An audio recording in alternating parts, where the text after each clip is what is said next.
Ang araw ay nakatirik sa Judea, nag-aabot ng nakapapasong init sa ibabaw ng tigang na lupa. Habang papalapit ang kanyang karwahe sa Jerusalem, naramdaman ni Poncio Pilato ang bigat ng responsibilidad na nakapatong sa kanyang balikat. Sa malayo, ang mga pader ng lungsod ay tila nagbabantay, tahimik ngunit puno ng kwento ng galit at paninindigan. Hindi ito ang unang beses na magtungo siya sa isang lugar na puno ng tensyon, ngunit may kakaiba sa Judea na hindi niya lubos na maunawaan.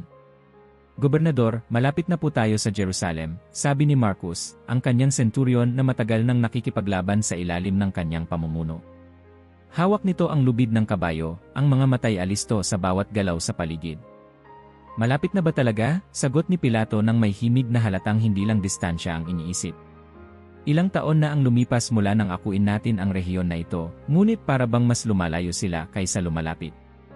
Tahimik na tumango si Marcus. Ang mga Hudyo ay ibang-iba sa mga bayan na nasakop natin. Hindi lamang sa kanilang kultura, kundi pati na rin sa kanilang pananampalataya. Hindi nila kinikilala ang otoridad ni Caesar, kundi ng kanilang Diyos. Tumahimik si Pilato habang pinagmamasdan ang unti-unting paglitaw ng masikip na mga lansangan ng lungsod. Mula sa malayo, naririnig niya ang mga ingay ng merkado at ang malalim na pagdarasal sa templo. Ang lugar ay puno ng buhay, ngunit ang hangin ay mabigat, puno ng hindi nakikitang galit at pagkakahiwalay. Nang makarating sila sa Praetorium, ang kanyang opisyal na tirahan, sinalubong siya ng isang mensahero na nagdala ng ulat. Gobernador, may mga ulat tungkol sa mga alitan sa pagitan ng mga Saduseo at Pariseo. Ang mga leader ay hindi magkakasundo tungkol sa mga batas ng kanilang templo, sabi ng mensahero. Napabuntong hininga si Pilato. Galing ito sa parehong bayan na tumangging dumalo sa piging na inihanda ko para sa kanila. Hindi ko na alam kung paano pa sila kakausapin. Baka oras na upang ipakita ang ating lakas, ani Marcus, halatang may bahid ng pagkadismaya sa mga alitan na patuloy na lumalaki. Ngunit napailing si Pilato. Hindi ganoon kadali. Ang isang maling hakbang ay maaaring mag-udyok ng isang paghihimagsik. Sa mga unang linggo ng pamamalagi ni Pilato, nagpatuloy ang tensyon. Ginawa niya ang lahat upang magkaroon ng magandang relasyon sa mga leader ng relihiyon, ngunit malinaw na hindi nila tinatanggap ang kanyang presensya. Isang araw, sa gitna ng kanyang pagkabalisa, nag-usat sila ng kanyang asawa, si Claudia, sa tahimik na veranda ng kanilang tirahan. Hindi ko maintindihan ang mga taong ito, ani Pilato habang iniiwasan ang tingin ni Claudia, takot na makita ang pagod sa kanyang mga mata. Pinipilit kong ipakita sa kanila na ang pamahalaan ng Roma ay makatarungan, ngunit parang mas lalo nilang isinasara ang kanilang mga pinto. Tahimik na nilapag ni Claudia ang kanyang hawak na tasa ng tsaa. Ang mga tao rito ay nasanay ng magtiwala sa kanilang Diyos, hindi sa sinumang pinuno. Baka hindi lakas o piging ang sagot sa kanila. Kung hindi lakas o piging, ano ang sagot? Tanong ni Pilato. Sa wakas ay tumingin sa kanyang asawa, naghahanap ng sagot na hindi niya mahanap sa kanyang mga tauhan. Pag-unawa, sagot ni Claudia, ang boses ay parang huni ng ibong nagdadala ng pag-asa. Baka kailangang malaman mo kung paano sila mag-isip bago mo makuha ang kanilang tiwala. Ang mga salitang ito ay nag-iwan ng malalim na baka sa isipan ni Pilato, ngunit bago niya pa maisip kung paano ito maisasagawa, isang bagong balita ang dumating. Gobernador, may ulat tungkol sa isang lalaki mula sa Galilea na nagdudulot ng pagkaguluhan sa mga tao, sabi ni Marcus habang ipinapasa ang isang piraso ng papyrus. Tinatawag siyang Jesus at sinasabi nilang gumagawa siya ng mga himala at nagtuturo ng kakaibang doktrina. Inabot ni Pilato ang ulat at nagbasa ng mabuti. Isang manghihimagsik ba siya? Hindi ko masabi, sagot ni Marcus. Ngunit ang mga tao ay tila naakit sa kanya. Ang kanyang mga tagasunod ay dumarami. Tahimik na pinag-isipan ni Pilato ang narinig. Padalhan siya ng mensahe. Sabihin sa kanya na nais ko siyang makausap. Ngayon din, Gobernador, tanong ni Marcus. Tumango si Pilato, ang kanyang mata ay punong-puno ng pag-isip. Baka siya ang susi upang maintindihan ko ang mga tao rito. Mag-subscribe sa channel at i-like ang video upang hindi mo makaligtaan ang anumang mga detalye ng hindi kapanipaniwalang kwentong ito. Habang binabaybay ng karwahe ni Pilato ang makitid na mga kalye patungo sa lugar kung saan nakatambay ang grupo ng mga mangangaral, naramdaman niya ang tensyon na dumadaloy sa hangin.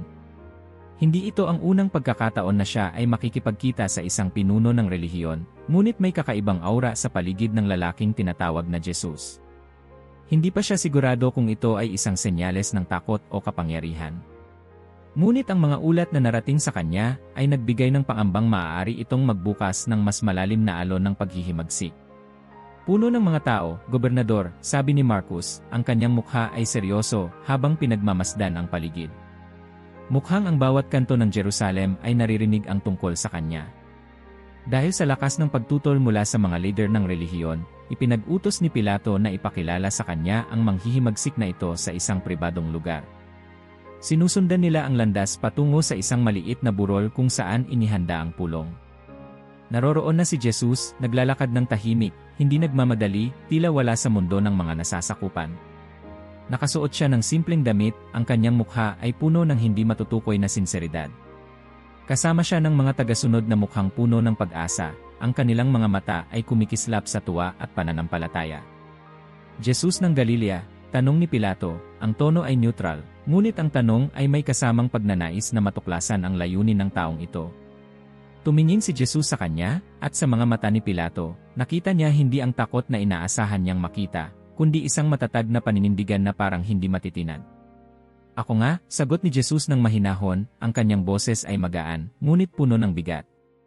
Narinig ko na marami kang sumusunod, patuloy ni Pilato. Ang mga tao sa Jerusalem ay nagsasabi na ikaw ay gumagawa ng mga himala. Ang iyong mga turo ay nakakaapekto sa kanilang pananaw. Ano ang layunin ng iyong misyon dito? Sumagot si Jesus, hindi nagmamadali at hindi natatakot. Ang aking layunin ay hindi upang magtulak ng paghihimagsik laban sa mga pinuno ng Roma, kundi upang ituro ang pag-ibig at kapayapaan.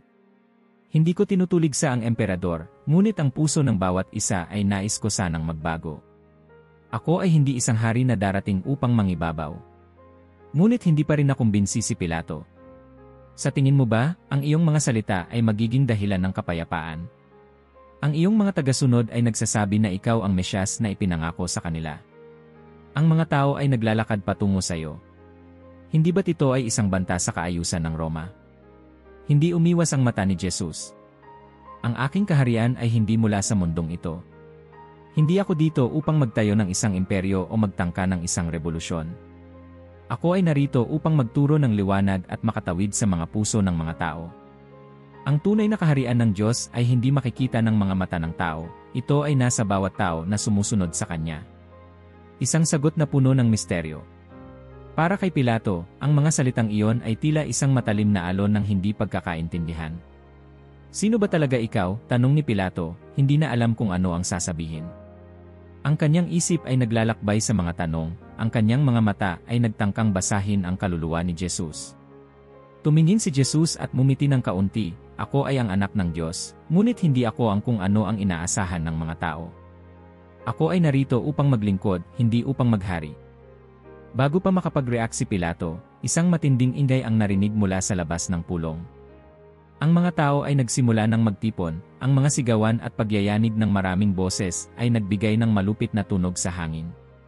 Huwag mo silang papabayaan, Gobernador. Isang matandang pari ang dumating at hinablot ang mga damit ni Pilato. Siya na ba ang hinahanap namin?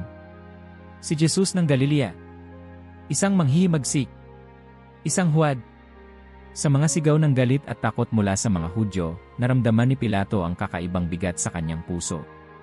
Ang mga mata ni Jesus ay hindi nawawala sa kanya, tila hindi naapektuhan sa kabila ng gulo.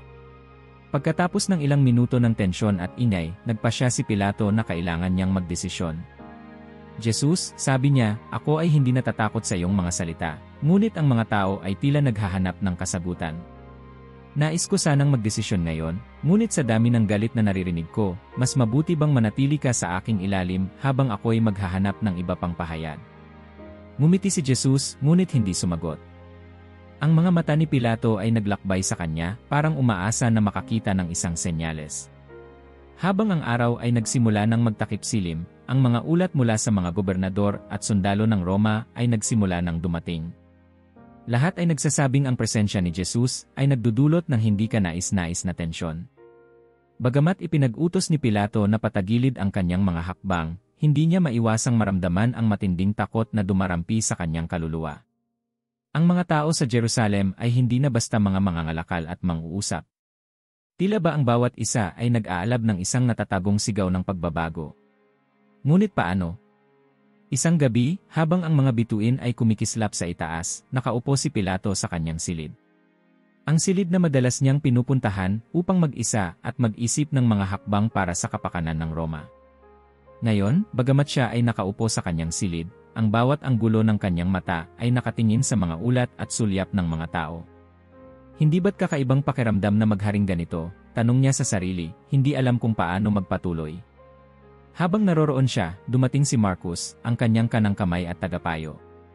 Huwag po kayong mag-alala, Gobernador, wika ni Marcus na may kaunting tinig ng kababaan. Si Jesus ay isang tao lamang. Hindi siya magtatagal. Ang kanyang mga salita ay hindi makakapagdulot ng anuman. Ngunit hindi matanggal sa isipan ni Pilato ang mga mata ni Jesus. Ang mata na parang hindi tinatablan ng mga galit at takot. May isang bagay na nagbabalik sa kanya sa mga sagot na ibinigay nito sa kanya, ang aking kaharian ay hindi mula sa mundong ito. Ano ibig sabihin ng mga salitang iyon? Isang hari na hindi nagtatangkang maghari, isang manghihimagsik na hindi naglalayong maghasik ng pagkawasak. Bago pa magsalita, muling tumunog ang pintuan. Pumunta na po ang mga matataas na leader, ulat ni Marcus, at iniabot sa kanya ang isang piraso ng pergamino. Ang sulat ay puno ng mga hinaing ng mga pinuno ng relihiyon at ng mga kapwa Hudyo. Lahat ay nakatingin kay Pilato at tinatanong siya kung ano ang magiging hakbang ng Roma sa mga nangyayari. Ang gabi ng mga desisyon ay dumating. Pinili ni Pilato na magpatawag ng isang pampublikong pagpapakita ng kapangyarihan kung saan magiging maliwanag kung sino ang may kakayahang magtakda ng kapalaran ng mga tao. Hindi niya alam, ngunit sa harap ng kanyang desisyon, isang malaking pagbabago ang nakahandang maganap. Ang lahat ay nagtipon sa harap ng palasyo, ang mga tao ay nagkakagulo sa galit at pananabik. Dumating si Pilato at sinamahan si Jesus patungo sa malaking hagdangdaan ng palasyo. Naroroon si Caifás, ang punong pari, at ang iba pang mga pinuno ng relihiyon. Ang kanilang mga mukha ay puno ng galit at puot. Si Pilato ay nagtakda ng isang tanong. Ano ang nais niyong mangyari kay Jesus na tinatawag na hari ng mga Hudyo? Ang mga tao ay sumigaw ng sabay-sabay, ipako siya sa krus? May mga lalaki at babaeng nagsisigaw, ang mga kamay nila ay nakataas. Para bang ang mga sigaw na iyon ay galing sa kanilang mga puso, isang koro ng puot at takot na hindi kayang itago. Tumingin si Pilato kay Jesus at muling bumalik ang mga mata ni Jesus na parang walang kabahala-bahala. Hindi mo ba ako sasagutin? Tanong ni Pilato, ang kanyang tinig ay medyo umangat ng kaunti sa pagtataka. Ang iyong kaalaman ay hindi nagmumula sa iyong sarili, sagot ni Jesus, ang kanyang boses ay tahimik, ngunit puno ng kahulugan. Ako ay ipinanganak upang magdala ng katotohanan. Ang nakikinig sa aking tinig ay makikinig sa katotohanan. Ang mga mata ni Pilato ay nagdadalawang isip. Kung ang iyong layunin ay ang katotohanan, ayos lang, ngunit kailangan mo pa ring malaman na ito ay magdudulot ng kaguluhan sa iyong mga tagasunod. Ano ang dapat kong gawin? Patagilid o buo? Isang mahabang sandali ng katahimikan ang sumunod, ngunit ang mga mata ng mga tao ay nagsimula ng magsalita. Sumigaw sila, at muli, ang sigaw ng ipako siya sa krus ay umabot sa lahat ng sulok ng Jerusalem. Tumingin si Pilato sa matalim na mata ni Jesus. Walang anuman sa iyong mga sinasabi ang magbabago ng kalakaran. Walang makakapigil sa akto ng kasaysayan. Ngunit kung ikaw ang magsasabi na ikaw ay hari ng mga Hudyo, ano ang dapat kong gawin? Sumagot si Jesus, ibinigay ko sa iyo ang pagkakataon upang makita ang katotohanan. Ipinanganak ako upang magbigay ng liwanag sa mga mata ng mga tao. Ang hari ng mga Hudyo ay hindi ang isa na maghahasik ng pag-aaway. Siya ay isang hari ng pag-ibig. Habang ang mga tao sa harap ng palasyo ay patuloy na nagsisigawan at nagkakagulo, naramdaman ni Pilato ang matinding pagkabigla. Hindi pa siya nakakaranas ng ganitong tensyon. Ang kanyang mga kamay ay nanginginig ng kaunti habang hawak niya ang hagod ng kanyang pamunuan. May mga sandali sa buhay ng isang gobernador kung kailan ang isang maliit na desisyon ay may napakalaking epekto, at ito na ang sandali na iyon. Isa sa mga tanong na patuloy na umiikot sa kanyang isipan ay kung paano siya magiging makatarungan. Ang kanyang layunin ay hindi lamang mapanatili ang kaayusan sa Jerusalem, kundi matiyak din na ang mga panuntunan ng Roma ay hindi malalabag. Subalit, sa harap ng kanyang mga mata, ang isang kalagayan na puno ng kalituhan at takot ay naglalantad ng mas malalim na misteryo. Ang tahimik na sagot ni Jesus, ang isang tao na tila hindi alintana sa lahat ng nangyayari, ay nagsilbing isang palaisipan. Isang mabilis na sigaw mula sa labas ng palasyo ang nagpatigil sa kanyang mga pag-isip. Ipako siya sa krus, sumigaw ang mga tao mula sa madla. Hindi maikakaila na ang tanong ay lumulubog sa pinakamalalim na parte ng kanyang kaluluwa. Ano ang kanyang magiging hakbang? Isang binata ang lumapit sa kanya at nagdala ng isang balita. Ang asawa po ninyo, gobernador, ay may mensahe. Sinabi niyang huwag ninyong pakialaman ang lalaking iyon. Nakita niya ang isang pangitain at nagsabi siyang walang sala si Jesus. Ang mga salitang ito ay tumusok kay Pilato. Ang kanyang asawa, si Claudia, ay palaging mayroong matalim na pananaw sa mga bagay. Madalas siyang hindi pinapansin, ngunit ngayon, ang mga salitang iyon ay tila may bigat. Pinili ni Pilato na magpunta sa kanyang silid upang mag-isip. Nasa dilim siya ng gabi, nag-iisa sa kanyang upuan, ang mga ulat at mga ulat ng mga mang-uusap ay bumabalot sa paligid. Ngunit sa harap ng lahat ng ito, si Jesus ay tila naglalakad na parang walang nangyayari, parang ang kanyang tadhana ay nasa ibang dimensyon. Ang kanyang mga sagot, bulong ni Pilato sa sarili, ay hindi mula sa mundong ito. Paano ko siya pipilitin? May mga bagay ba sa kanyang mga salita na hindi ko nauunawaan? Nang bumalik siya sa harap ng madla, nagdala siya ng isang panukala na magdudulot ng isang kamanghamanghang desisyon. Bakit hindi ko na lang siya pakawalan? Tanong ni Pilato, tumingin kay Jesus na nakatayo ng tahimik. May tradisyon tayo sa Pasko na magpatawad ng isang kriminal, at sigurado akong may isang tao sa inyong mga naguguluhang tao na makikinabang mula rito. Pwede ko kayong bigyan ng pagkakataon, ang isang kriminal ay magiging malaya, at si Jesus, kung siya ay walang kasalanan, ay mapapalaya. Ang mga tao ay nagbukas ng kanilang bibig, naghihintay ng sagot. Mabilis silang nagsimula ng mag-usap. Si Barabbas, ang kilalang mang-uusig at kriminal, ang kanilang pinili upang palayain. Sa gitna ng mga sigaw ng madla, naramdaman ni Pilato na siya ay naipit. Ang kanyang desisyon ay hindi lamang tungkol sa kapangyarihan ng Roma, kundi sa kung anong magiging resulta nito para sa mga tao ng Jerusalem. Nais ko ng kasagutan, ang wika ni Pilato, ngunit bago pa siya magsalita, ang mga lider ng relihiyon ay nagsimula ng magsalita ng sabay-sabay, hinihimok ang mga tao na humingi ng parusa para kay Jesus. Ang kanilang mga mata ay puno ng galit, at sa bawat sigaw ng madla, ang pagkakaroon ng katarungan ay tila nagiging malabo. Naglakad si Pilato pabalik sa kanyang trono at umupo ng saglit. Sinusubok niyang timbangin ang mga opsyon. Ang kanyang mga kamay ay nagsimulang magsikip sa hawakan ng trono, ang pakiramdam ng presyon ay lumalalim. Ang isang masalimuot na desisyon ay umabot na sa kanyang isipan, ngunit wala siyang kalutasan. Tinitigan niya si Jesus na tumayo lang doon, tahimik at matatag. Ang mga tao ay nagsalita, muling wika ni Pilato, at tumingin siya sa madla. Ang inyong pasya ay aking igagalang. Tumayo siya at inisip kung ito ba ang tamang hakbang o ang simula ng isang bagay na hindi niya na kayang pigilan.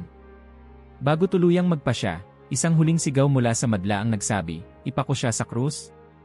Wala nang ibang solusyon. Ang hangin sa paligid ay tila nagbago, ang mga alon ng kaguluhan ay tila hindi matitinag. At doon, sa harap ng mga tao, ng kanyang asawa, at ng kanyang mga sarili, si Pilato ay gumawa ng isang desisyon na magtatakda ng daloy ng kasaysayan. Pinagmasdan niya si Jesus ng ilang sandali, at sa loob ng mga mata ng gobernador, ang mga tanong ay nanatili, may ginagawa ba akong tama? Ang huling desisyon ni Pilato ay ipapasa na ang responsibilidad sa mga leader ng relihiyon at sa madla. Si Jesus ay pinadala sa kanilang kamay, at ang tadhana ni Jesus ay umabot na sa pinakamalupit na yugto ng kanyang buhay. Ang araw ay nagsisimula ng sumikat sa Jerusalem, ngunit hindi ito nagdala ng aliw. Ang kalangitan ay madilim, at ang hangin ay tila nagdadala ng hindi maiwasang pagdududa. Ang buong lungsod ay puno ng kaguluhan at tensyon. Matapos ang isang gabi ng matinding pag-uusap at panghihikayat, si Jesus ay itinutulak patungo sa isang hindi maiiwasang tadhana, ang pagpapako sa krus.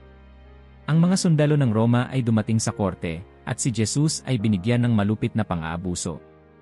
Naramdaman ng bawat isa sa kanila na sila ay bahagi ng isang pagpapasyang magtatakda ng makasaysayang takbo ng mga pangyayari, ngunit wala ni isa mang sundalo ang nagsalita. Tila sila'y hindi sigurado kung anong klaseng tao ang kanilang hinuhusgahan. Ang ating misyon ay malinaw, sabi ng isang kapitan sa harap ng kanyang mga tauhan. Ipako siya sa krus. Walang pagsisisi. Bilang tugon, inutusan ni Pilato ang mga sundalo na dalhin si Jesus sa isang madugong daan patungo sa Golgota, ang lugar ng pagpapako. Walang takot ang mga mata ni Jesus, ngunit ang kanyang katawan ay nahihirapan mula sa mga suntok at latigo. Ang bawat hakbang niya ay masakit, ngunit wala siyang pinapakitang takot. Ang kanyang katahimikan ay nagsilbing mas matinding mensahe kaysa sa anumang salita. Habang papalapit si Jesus sa Golgota, nagsimula ang mga tao sa paligid upang magbuni. Ang ilan ay humuhusga sa kanya, habang ang iba ay nagsisisi sa pagkitil ng buhay ng isang walang kasalanan. Sa gitna ng lahat ng ito, may isang maliit na grupo ng mga tagasunod ni Jesus, mga babae at lalaki na nagmamasid mula sa malayo, ang kanilang mga puso ay puno ng kalungkutan. Isa na rito si Maria, ang ina ni Jesus, na tila hindi matanggap ang nakikita. Ang kanyang mga mata ay puno ng luha, at sa kanyang puso, ang mundo ay naguguni-guni. Sa Golgota, ang mga sundalo ay nagsimula ng paghahanda. Isang krus ang inilabas, at si Jesus ay pinaupo sa ilalim nito bago ipako ang kanyang mga kamay at paa. Ang malupit na tunog ng mga martilyo ay umalingaw sa buong lugar. Ang bawat hampas ng martilyo ay isang matinding sakit, ngunit si Jesus ay hindi umungol, hindi sumigaw. Ang katahimikan ni Jesus ay nagpatuloy, isang katahimikan na nagbigay ng pahiwatig sa mga naroroon na may higit pang nangyayari kaysa sa kanilang nakikita. Kung ikaw ang hari ng mga Hudyo, iligtas mo ang iyong sarili, ang sigaw ng isang tulisan na ipinako rin sa tabi ni Jesus. Ang iba pa sa madla ay nagsimulang magbiro at magtawanan, iniinsulto si Jesus sa kanyang posisyon. Ngunit si Jesus ay hindi nagbago ng tinig. Hindi siya nagreklamo. Sa halip, tiningnan niya ang mga taong ito, ang mga umaalipusta sa kanya, ang mga nag-uusig sa kanya, at nanatiling kalmado, bagamat ang kanyang katawan ay puno ng sugat at sakit. Ama, ang kanyang malumanay na tinig ay umabot sa mga tainga ng kanyang mga tagasunod, patawarin mo sila, sapagkat hindi nila alam ang kanilang ginagawa. Nang sinabi niya ito, ang langit ay nagkulimlim. Isang malakas na kidlat ang dumaan, at ang buong lugar ay napuno ng kakaibang lamig. Ang mga tao ay nagsimulang magbuntong hininga, hindi maintindihan kung ano ang nangyayari. Ang mga lider ng relihiyon ay patuloy na ng insulto, ngunit ang mga tanong ay nagsimula ring magbago. Lahat ng tumutok sa kanya ay napansin na ang kanyang pagkatahimik ay nagdala ng isang hindi maipaliwanag na puwersa sa paligid.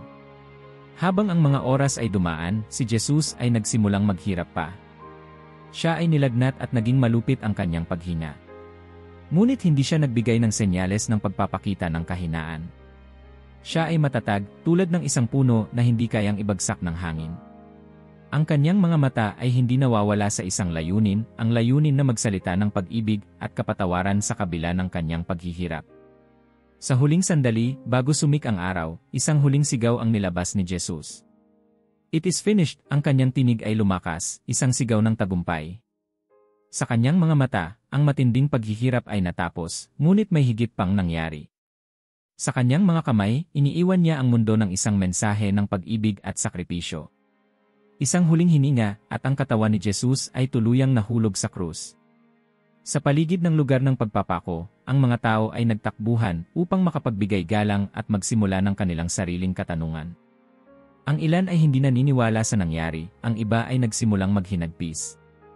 Si Maria, ang ina ni Jesus, ay tumangis ng mahina habang niyayakap ang isang maliit na kahon ng alaala. Sa mga mata ng kanyang anak, nakita niya ang katuparan ng isang plano na siya lamang ang nakakaalam. Ngunit sa kabila ng lahat ng ito, sa kabila ng mga sakit at sugat, ang kwento ni Jesus ay hindi natapos. Siya ay namatay, ngunit hindi ang mensahe na kanyang iniwan. Sa sandaling iyon, ang kanyang misyon ay hindi natapos kundi nagsimula ng isang bagong yugto ng pagbabago para sa buong sangkatauhan. Ang gabi ng pagpapako kay Jesus ay tila walang katapusan. Ang buong Jerusalem ay lumubog sa isang kakaibang katahimikan. Ang mga lansangan ay walang tao, at ang mga alon ng hangin ay tila umiiyak kasama ng mga natutulog na lungsod. Ang mga tagasunod ni Jesus, na may pusong sugatan at puno ng kalungkutan, ay nagbalik sa kanilang mga bahay, hindi alam kung ano ang susunod na hakbang. Ang kanilang guro, ang kanilang tagapagligtas, ay ipinako sa krus, at sila ay iniwan sa isang madilim na landas ng kalungkutan at kawalan. Si Maria, ang ina ni Jesus, ay nakatayo sa ilalim ng isang puno ng olibo sa isang tahimik na kanto ng Jerusalem. Ang kanyang mga mata ay punong-puno ng luhang hindi na kayang pigilin. Kanyang niyakap ang kanyang sarili, ang puso'y nawawala sa tuwa at ang katawan ay nahulog sa panghihinayang. Mula sa kabila ng mga pader ng lungsod, ang mga sigaw at ingay ng kalye ay naririnig, ngunit sa loob ng kanyang puso, ang lahat ay tahimik, puno ng sakit na hindi matutumbasan ng kahit anong salita. Habang ang kanyang anak ay tinanggap na sa amang langit, si Maria ay naglakad patungo sa bahay ng kanyang mga tagasunod. Sa bawat hakbang, siya'y nawawala sa isang mundong puno ng katanungan. Puno ng takot ang kanyang mga mata, at ang kanyang katawan ay tila binigatan ng isang pasanin na hindi kayang alisin. Ngunit hindi siya mag-isa. Sa kabila ng kanyang kalungkutan, nariyan si Juan, ang alagad na pinakamalapit kay Jesus. Maria, wika ni Juan ng malumanay, huwag mong isipin na tapos na. Hindi tayo iniwan ni Jesus. Ang mga salita ni Juan ay tumagos sa puso ni Maria, ngunit mahirap para sa kanya ang tanggapin. Si Juan ay may mga mata na puno ng pag-asa, ngunit si Maria, bilang isang ina, ay alam na ang pagkawala ng kanyang anak ay hindi basta-basta mababawi. Sa kabilang dako ng bayan, ang mga punong pari at mga Fariseo ay nagsama-sama upang pag-usapan ang mga susunod na hakbang. Ang katawan ni Jesus ay nakabaon na sa isang libingan, ngunit may isang tanong na nanatiling hindi nasasagot. Ano ang mangyayari sa kanyang mga tagasunod? Paano nila haharapin ang pagkawala ng kanilang leader? Ang mga lider ng relihiyon ay nagkasundo na kailangan nilang tiyakin na ang lahat ng alaala kay Jesus ay matutulungan nilang malimutan. Paghirapan natin sila, sabi ng isa sa mga pari. Huwag nating hayaan na ang kanyang mensahe ay magpatuloy. Samantalang ang mga lider ng relihiyon ay nagsasalita, ang mga tagasunod ni Jesus ay nagtipon sa isang lihim na lugar. Si Maria at ang iba pang mga alagad ay nakaluhod, nananalangin, at humihingi ng gabay mula sa Diyos. Sila ay nagdadasal ng taimtim, humihiling ng lakas upang malampasan ang pinakamadilim na gabi ng kanilang buhay. Panginoon, kung may plano ka para sa amin, tulungan mo kaming makita ito, ang pagninilay ni Juan. Ang bawat isa sa kanila ay dumaan sa isang pagbabalik loob. Napagtanto nila na hindi sila maaaring mawalan ng pag-asa, kahit na sa harap ng kalungkutan at pagkatalo. Alam nila na si Jesus ay hindi lamang namatay para sa kanila, kundi para sa buong sangkatauhan. Ang bawat hakbang na kanilang tatahakin ay magiging mas mahirap, ngunit ang mensahe ni Jesus ay magpapatuloy. Habang ang mga gabi ay nagdadaan, ang buong lungsod ay nagbabalik sa isang normal na daloy, ngunit ang mga tagasunod ni Jesus ay nananatiling buo, nagtutulungan, at nagsisilbing liwanag sa dilim. Pinili nilang magpatuloy sa misyon ni Jesus at ipalaganap ang kanyang mga aral sa kabila ng takot at pangamba. Hindi nila alam kung paano, ngunit naniniwala silang hindi ito ang katapusan ng kanilang kwento. Isang linggo ang lumipas. Si Maria at ang kanyang mga kasama ay nagtipon sa isang bahay sa labas ng lungsod, at dito, sa kabila ng kanilang takot, nagsimula silang magsalita ng mga alaala kay Jesus.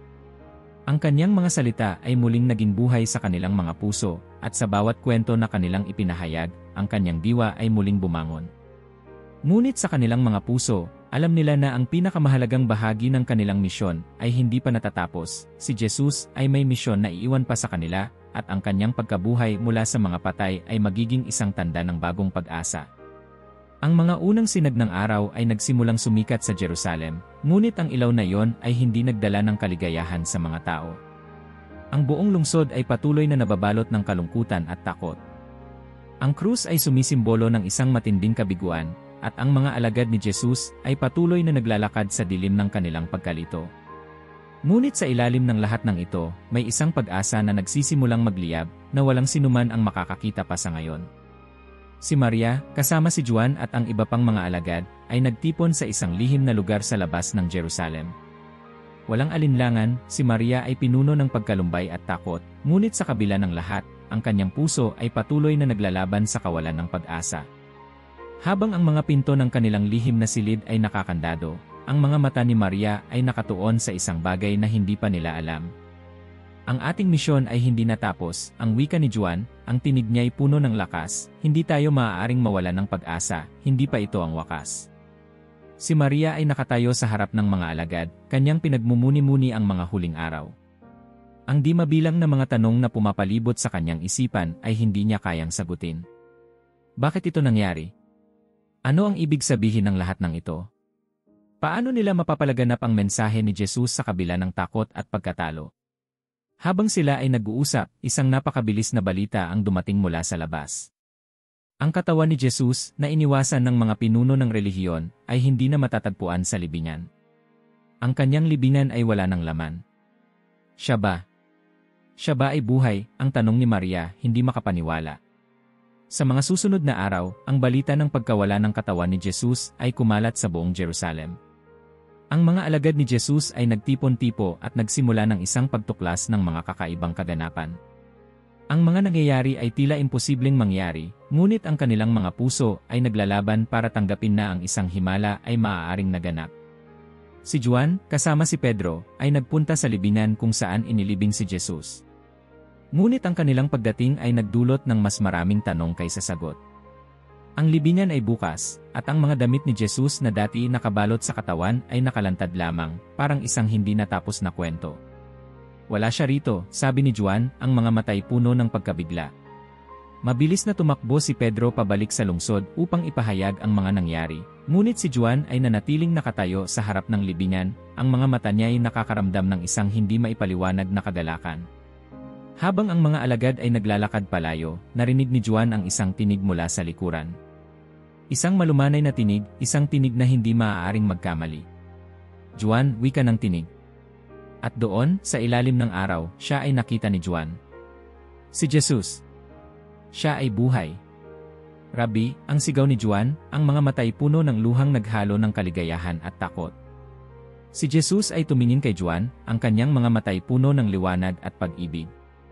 Huwag mong akong hawakan, Juan, wika ni Jesus, sapagkat hindi ko pa natutupad ang mga utos ng aking ama.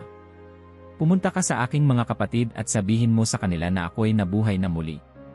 Si Juan, sa kabila ng pagkabigla, ay agad na bumalik sa mga alagad. Hindi na siya nagdalawang isip. Ipinahayag niya sa kanila ang balita na hindi nila kayang tanggapin sa simula. Si Maria, na matagal nang naghintay, ay dumating sa kanto ng 100, ang kanyang puso ay naglalaban sa kakaibang timpla ng kaligayahan at takot. Doon, sa harap ng mga alagad, narinig niya ang tinig ni Juan. Maria, sigaw ni Juan. Siya'y nabuhay na muli. Ang mga mata ni Maria ay nagbukas, at sa kabila ng lahat ng pag-aalinlangan at sakit na naramdaman niya, muling nabuhay ang isang malalim na pag-asa sa kanyang puso. Hindi ito ang katapusan. Ito ay isang simula. Ang mga alagad ay nagtipon sa isang lihim na lugar sa loob ng Jerusalem. Ang kanilang mga puso ay naglalaban sa matinding kaligayahan at takot. Ang balita ng muling pagkabuhay ni Jesus ay kumalat na, ngunit ang ilan sa kanila ay hindi pa rin lubos na naniniwala. Ang mga tanong ay patuloy na umuukit sa kanilang isipan, paano nangyari ito? Bakit siya nagpakita sa amin? Ano ang nais niyang iparating?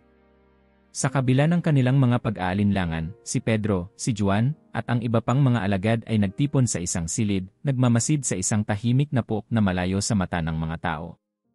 Wala silang alam na ito'y isang pagkakataon na magbabalik ng pag-asa sa buong mundo. Ito na ang mga huling salita ko sa inyo, sabi ni Pedro, na ngayon ay puno ng tapang, isang tao na muling nahanap ang kanyang layunin. Kung siya nga ay nabuhay muli, tiyak ay may dahilan ito. Hindi na tayo maaaring magtagal sa dilim ng takot, sabi ni Juan.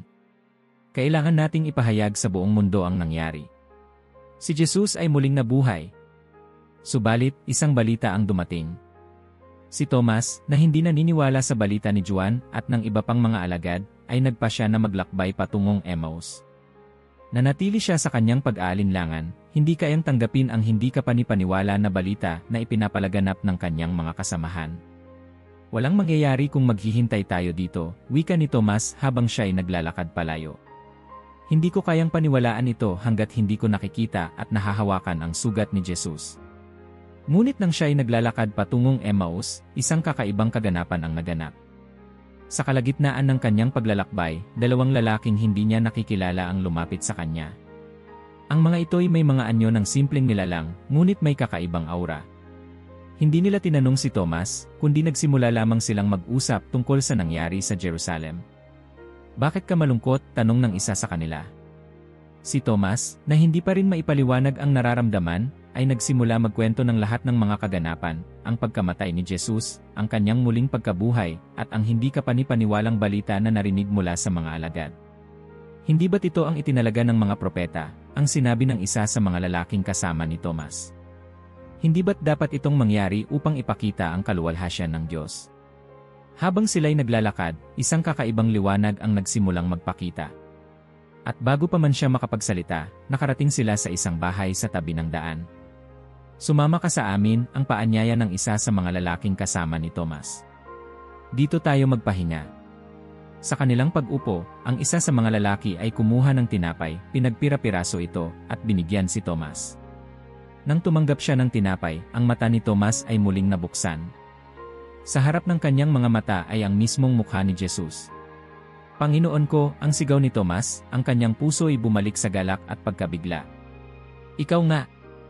At bago siya makapagsalita pa, bigla na lamang na nawala si Jesus mula sa harap niya, parang isang panaginip. "Nakita mo na ba, Tomas?" ang sabi ng isang tinig na tila mula sa kanyang kalooban. "Naniwala ka lamang dahil nakita mo. Paghihirapan mo ang iyong pananampalataya, ngunit magpapatuloy ako sa pagpapakita sa inyo upang magpatibay." Hindi makapaniwala si Tomas sa kanyang nakita, ngunit ang mga mensahe na iniwan sa kanya ng kanyang sariling mga mata ay nagbigay ng lakas sa kanyang puso. Bumalik si Tomas sa mga alagad at agad na ipinahayag ang kanyang karanasan sa kanila. "Siya nga! Nakita ko siya! Nabuhay siya mula sa mga patay." Ang mga alagad, bagamat puno ng kaligayahan, ay hindi rin makapaniwala. Ngunit si Pedro, na natutunan na ang pagtanggap sa kababalaghan, ay pinuno ng tapang at nagsabi, ang muling pagkabuhay ni Jesus ay isang tanda na nagsasabing hindi pa tapos ang ating misyon. Tinutukoy ni Jesus na walang hadlang na maaaring pumigil sa atin sa pagpapalaganap ng mensahe ng kanyang buhay.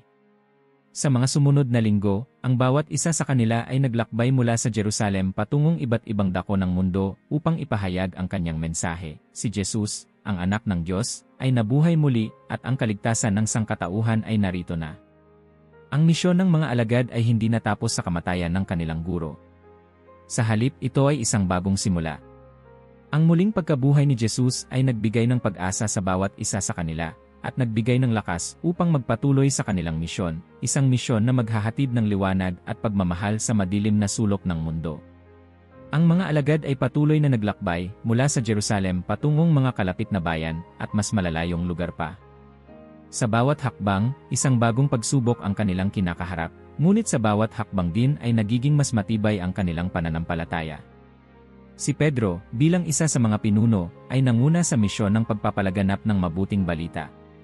Sa mga kalsadang tinatahak nila, siya at ang kanyang mga kasama ay nakatagpo ng iba't ibang uri ng tao, mga tao ng iba't ibang relihiyon, ng iba't ibang paniniwala, at mga tao na hindi pa naririnig ang tungkol kay Jesus. Sa isang bayan sa tabi ng dagat, nakatagpo sila ng isang grupong nagtipon upang magdasal. Sa kanilang paglapit, isa sa mga miyembro ng grupo ang lumapit kay Pedro at nagsabi, "Kami ay naghahanap ng liwanag, ngunit hindi namin alam kung saan ito matatagpuan." Tinutok ni Pedro ang kanyang mga mata sa kanila at nagsalita ng may buong lakas ng loob. "Ang liwanag ay nasa inyo, anya. Hindi na ninyo kailangang maghanap pa dahil ito'y narito na." Si Jesus, ang anak ng Diyos, ay muling nabuhay upang dalhin sa atin ang kaligtasan. Ang mga tao ay naguluhan at hindi agad nakatanggap sa mga salitang iyon. Ngunit si Pedro ay patuloy sa pagpapaliwanag, "Huwag kayong matakot, hindi ang kamatayan ang magtatapos sa ating buhay, kundi ang buhay na walang hanggan sa Diyos." Habang ang iba sa kanila ay nagduda, may ilang mga tao ang nagsimulang magtiwala. Si Juan at si Santiago ay nagsimulang magdasal kasama sila, nagtuturo ng mga aral ni Jesus, at pagpapakita ng mga himala sa ngalan ng Panginoon. Ang mga gawain ng mga alagad ay nagsimula ng magbigay ng kagalakan sa mga tao ng bayan. Isang babae na may karamdaman sa katawan ang lumapit kay Santiago, at sa kanyang mga kamay, siya'y pinagaling. Mula sa araw na iyon, si Pedro at ang iba pang mga alagad ay nagsimulang maglakbay ng mas malayo at magturo sa iba't ibang bayan. Habang dumadalas ang kanilang mga pagtuturo at pagpapagaling, ang mga balita ukol kay Jesus ay patuloy na kumakalat. Si Tomas, na naglakbay sa kanyang sariling daan upang tuklasin ang kanyang pananampalataya, ay nagsimula ring maglakbay patungong mga baryo. Sa isang maliit na nayon, nakatagpo siya ng isang batang babae na umiiyak, hawak ang katawan ng kanyang patay na ina. "Ito ang aking ina," sabi ng batang babae kay Tomas, ang kanyang boses ay puno ng lungkot. Wala na siyang buhay. Si Tomas, nang walang alinlangan, ay lumapit at ipinatong ang kanyang mga kamay sa katawan ng ina ng batang babae. "Sa ngalan ni Jesus, buhayin mo siya," anya ng buong tapang. At sa harap ng mga mata ng batang babae, ang ina ay gumalaw, huminga, at muling nagbukas ng mata. Ang batang babae, nagsisigaw ng kagalakan, ay humawak sa ina. Salamat, salamat, hindi ko alam kung anong nangyari. Si Thomas, ngumingiti, ay nagsabi, hindi ako ang gumawa nito. Ang Diyos ang nagbigay ng buhay. Magtiwala kayo sa Kanya, at magkakaroon kayo ng walang hanggang buhay. Dahil sa himalang ito, ang mga tao sa nayon ay nagsimulang magtipon at magtanong tungkol sa Panginoong Jesus. Si Thomas ay nagturo sa kanila ng mga aral ni Jesus at nagsimula silang magdasal. Habang ang mga alagad ay patuloy na nagtuturo at nagpapagaling, nagsimula silang makatagpo ng mga hamon mula sa mga pinuno ng relihiyon. Ang mga pariseo at mga guro ng kautusan ay nagalit at nagsimulang magplano ng mga paraan upang pigilan ang lumalaganap na kilusan ni Jesus. Subalit, hindi nila kayang pigilan ang liwanag na nagsimula ng magningning sa bawat sulok ng lupa. Isang araw, sa isang bayan sa Hilaga, nakatagpo si Pedro ng isang batang lalaking nagngangalang Samuel, isang mangukit ng kahoy. Si Samuel ay isang taong tapat at mabait, ngunit siya ay nahulog sa mga tukso ng buhay at hindi pa natutuklasan ang tunay na layunin ng kanyang buhay. Si Pedro, sa kanyang kababaang loob, ay nagsabi kay Samuel, ang iyong buhay ay may layunin. Hindi ito tungkol sa kung ano ang makakamtan mo sa mundong ito, kundi kung ano ang magagawa mo upang magbigay liwanag sa iba. Si Samuel, na puno ng pangarap, ay nakinig kay Pedro.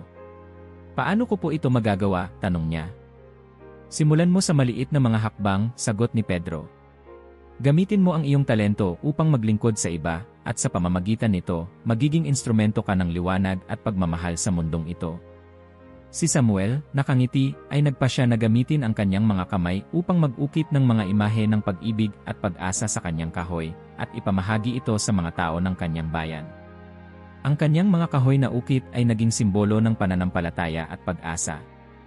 Sa bawat bayan at nayon na kanilang pinuntahan, ang mga alagad ay nagpatuloy sa pagpapalaganap ng liwanag.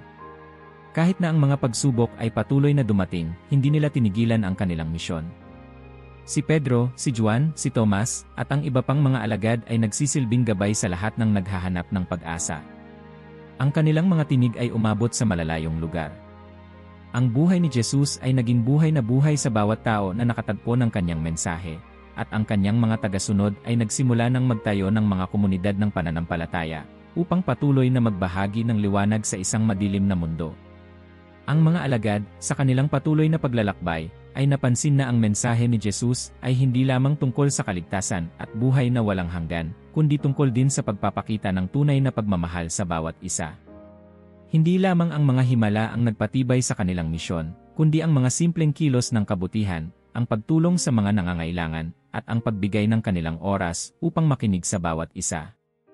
Si Santiago, na mas madalas magsalita tungkol sa kahalagahan ng pag-ibig, ay nagsimula ng isang programa sa isang maliit na bayan sa Hilaga. Ang layunin ng programa ay magturo sa mga tao kung paano nila maaaring ipakita ang pag-ibig ng Diyos sa isa't isa sa kanilang pang-araw-araw na buhay. Ang tunay na diwa ng pagiging Kristiyano ay hindi na sa mga salitang binibigkas, kundi sa mga gawa ng pagmamahal, ani Santiago sa isang pagtitipon ng mga tao sa bayan. Si Magdalena, isang babae na sumama sa mga alagad mula pa sa Jerusalem, ay tumulong sa pagpapalaganap ng mensahe ni Santiago. Sa bawat bayan na kanilang binisita, nagtutulungan sila upang mag-organisa ng mga aktibidad na magpapakita ng kabutihang loob. Nagbigay sila ng pagkain sa mga nagugutom, nag-alaga sa mga may sakit, at nagbigay ng pag-asa sa mga nawalan ng pagnanasa sa buhay. Sa isang pagkakataon, sa isang bayan na tinatawag na Berema, nakatagpo sila ng isang mag-asawang matanda na walang kakayahan pang magtrabaho. Hindi sila kayang mag-alaga ng kanilang sarili, at madalas ay umaasa na lamang sa mga kaloob ng mga dumadaan sa kanilang bahay. Nakita ito ni Magdalena at agad na nagpasya na tumulong. Hindi lamang ito tungkol sa pagbibigay ng pagkain, sabi ni Magdalena sa mag-asawa habang iniabot sa kanila ang pagkain at ilang gamot. Ang tunay na tulong ay ang pagbibigay ng lakas ng loob, ang pagkakaroon ng isang kasama sa paglalakbay. Ang mag-asawa, na puno ng pasasalamat, ay nagsabi, "Salamat, hindi namin alam kung paano namin magagawa ito kung wala kayo. Parang binigyan niyo kami ng bagong pag-asa." Sa bawat bayan na kanilang tinatahak, mas naging maligaya ang mga tao. Ang mga kaloob na ibinibigay nila ay hindi laging material na bagay, kundi ang pagmamahal at pag-unawa. Si Juan, na mas tahimik ngunit puno ng pagmamahal, ay nagpasya na magbigay ng mga simpleng pangaral. Sa isang mahaba at magaan na talakayan sa isang bayan, sinabi ni Juan sa isang grupo ng mga tao, hindi ninyo kailangang maging perpekto upang mahalin. Ang Diyos ay nagmamahal sa atin kahit tayo'y may mga kahinaan. Ang mahalaga ay ang ating bukas na puso at ang ating pagnanais na magbigay ng pag-ibig sa iba. Ang mga salitang ito ay umabot sa puso ng bawat isa na nakinig. Ang bawat pangaral ay naging isang paalala sa mga tao na hindi sila nag-iisa sa kanilang paglalakbay. Si Tomas, na naglakbay sa malalayong bayan, ay bumalik sa isang maliit na baryo at natagpuan ang isang batang lalaki na nag-iisa sa ilalim ng puno. "Bakit ka nag-iisa, bata?" tanong ni Tomas. Sumagot ang bata, "Wala na po akong mga magulang." Sila ay pumanaw na. Si Tomas, na may malasakit sa batang ito, ay lumapit at nagsabi, "Hindi ka nag-iisa. Narito kami para sa iyo. At higit sa lahat, narito ang Diyos upang magbigay sa iyo ng bagong pag-asa." Ipinagpatuloy ni Tomas ang kanyang misyon ng pagpapalaganap ng mensahe ni Jesus, at sa bawat bayan na kanilang binisita, mas maraming tao ang nakakakita ng liwanag at pag-asa. Ang mga alagad ay naging buhay na saksi sa mga himala ng pag-ibig, na hindi laging nangangailangan ng mga makapangyarihang gawain, kundi ang mga simpleng kilos ng kabutihan at malasakit sa kapwa.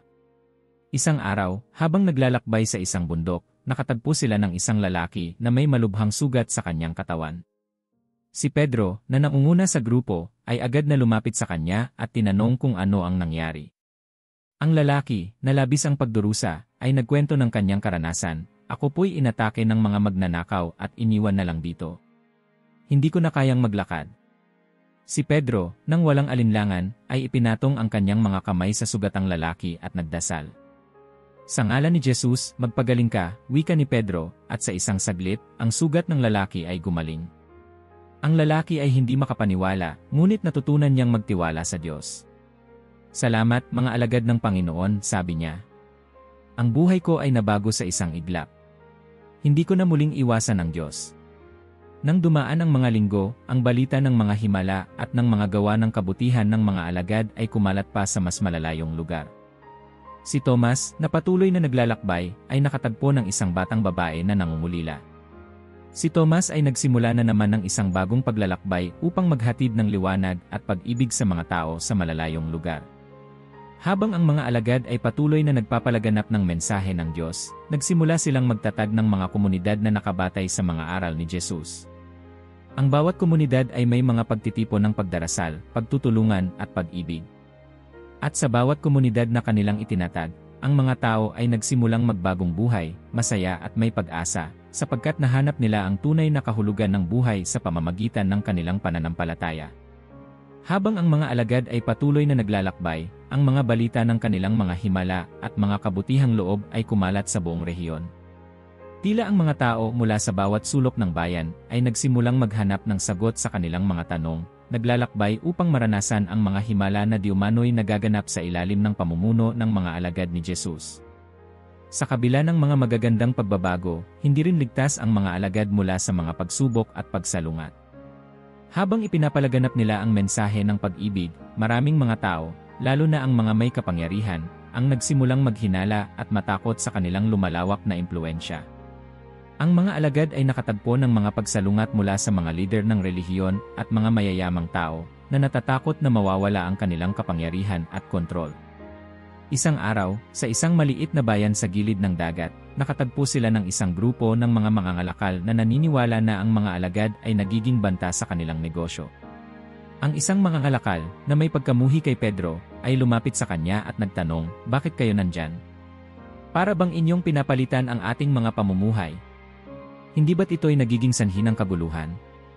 Pedro, na hindi natatakot, ay tumugon ng mahinahon, "Hindi namin layuning sirain ang inyong kabuhayan. Kami narito upang magbigay liwanag at maghatid ng kapayapaan. Ang tunay na yaman ay hindi matatagpuan sa inyong mga kalakal, kundi sa inyong mga puso." Ngunit ang mga ngalakal ay hindi nakumbinsi. "Magsalita ka man ng magagandang salita, hindi ko pa rin nakikita ang inyong mga intensyon. Isa lamang kayong pangkat na naglalabuyo ng kaguluhan." Isang matinding pagtatalo ang sumik, ngunit ang ibang mga mangangalakal ay nagsimulang mag-isip tungkol sa mga salita ni Pedro.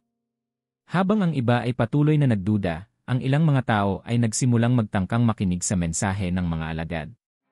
Sa kabila ng mga banta at pagsalungat, ang mga alagad ay hindi tumigil sa pagpapahayag ng kanilang paniniwala. Ngunit, nagkaroon ng isang pagsubok na higit pa sa kanilang inaasahan. Isang gabi, habang nagpapahinga sa isang madilim na kagubatan sa labas ng bayan, ang grupo ng mga alagad ay sinalakay ng mga taong hindi nila kilala.